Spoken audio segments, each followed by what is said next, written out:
Kata Ustadz Adi Hidayat, umat Islam di Indonesia salah kaprah mengenai imsak. Umumnya Muslim di Indonesia kan menganggap kalau setelah imsak masih diperbolehkan untuk makan dan minum. Menurut Adi itu adalah kerancuan yang luar biasa.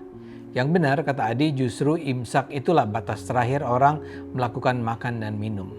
Kata saum terulang 1 kali dalam Al-Quran, sedangkan syiam terulang 9 kali di Al-Quran. Saum dan syiam artinya sama, yaitu al-imsak, yang artinya menahan puasa.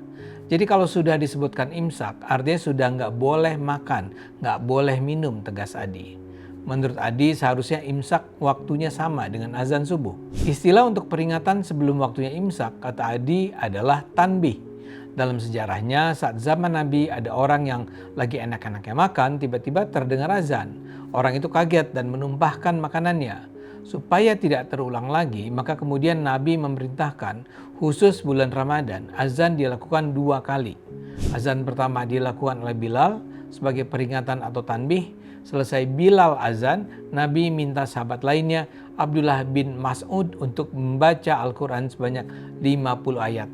Sejak saat itu orang-orang jadi tahu kalau Bilal sudah azan dan Abdullah bin Mas'ud baca Quran, itu artinya masa sahur sudah akan selesai, sehingga umat Islam segera mempercepat makannya. Setelah selesai Abdullah bin Mas'ud baca Quran, lalu Abdullah bin Ummi Maktum azan. Itulah pertanda waktunya imsak atau puasa.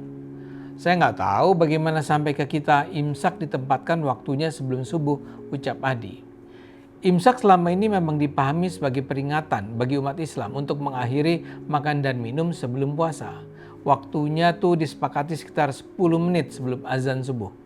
Sebagian ulama menganggap setelah ada pertanda waktu imsak masih diperbolehkan makan dan minum sampai terdengar azan subuh atau terbitnya fajar.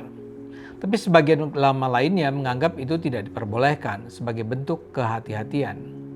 Dalam Kamus Besar Bahasa Indonesia, ada 2 pengertian apa yang dimaksud sebagai imsak. Pertama, saat dimulainya tidak melakukan hal-hal yang membatalkan puasa seperti makan dan minum. Kedua, berpantang dan menahan diri dari makan, minum, dan hal-hal yang membatalkan puasa mulai terbit fajar sadik sampai datang waktu berbuka. Di artikel yang ditulis di NU Online, ketentuan imsak merujuk pada hadis Nabi yang berbunyi, Nabi mengakhirkan sahur yang diperkirakan antara selesai sahur dengan waktu fajar, yaitu pembacaan 50 ayat. Di artikel yang ditulis umj.ac.id, istilah imsak memang tidak dikenal di zaman Nabi. Istilah itu juga tidak dijelaskan secara terperinci dalam Al-Quran. Tetapi memang ada ayat yang bicara waktu dimulainya umat Islam untuk berhenti makan dan minum.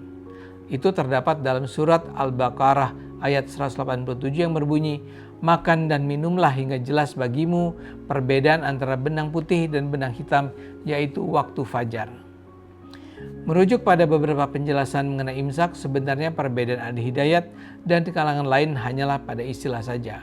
Pada dasarnya semua sama. Waktu memulai puasa itu setelah terbitnya fajar, yang itu berbarengan dengan saatnya azan.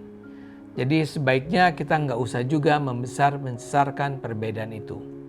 Yuk beragama dengan saling menghormati.